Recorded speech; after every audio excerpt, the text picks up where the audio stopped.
দেখুন, ছেলেমেয়েরা যখন অবাধ্যতার সীমা ছাড়িয়ে যায়, তখন বাবা-মার সত্যিই খুব অসহায় লাগে। স্বাভাবিক।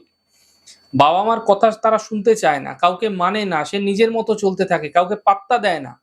ভুলভাল মানুষের সঙ্গে মেলামেশা, উল্টোপাল্টা বন্ধু-বান্ধব করে জীবনের বিভিন্ন ঝঞ্ঝাট সে কিন্তু ডেকে নিয়ে আসে, বিভিন্ন ঝঞ্ঝাটের মধ্যে সে পড়ে যায়।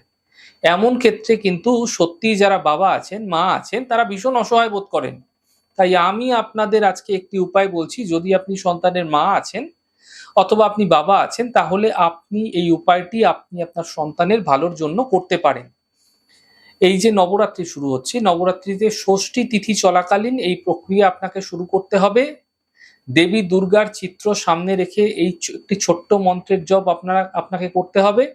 চামেলির তেলের প্রদীপ আপনাকে প্রজ্বলিত করতে হবে দেবী দুর্গার সামনে, তার মধ্যে ৯টি লবঙ্গ দিয়ে দিতে হবে এবং একটি ছোট্ট মন্ত্রের জপ করতে হবে ২১ দিন, টানা ২১ দিন করবেন, এই ষষ্ঠী থেকে ২১ দিন পর্যন্ত করবেন। মন্ত্রটি হচ্ছে শিবায় বসি। এই ছোট্ট মন্ত্রের জপ করুন একটানা, এক মালা করে করবেন প্রত্যেকদিন, ২১ দিন করুন। দেখুন সন্তানের মধ্যে দ্রুত পরিবর্তন দেখতে পাবেন। সন্তানের কারণে পরিবারের মধ্যে, সংসারের মধ্যে যে একটা ঝঞ্ঝাট, সমস্যা তৈরি হচ্ছিল, তা ধীরে ধীরে কম হতে দ্রুত আপনারা দেখতে পাবেন।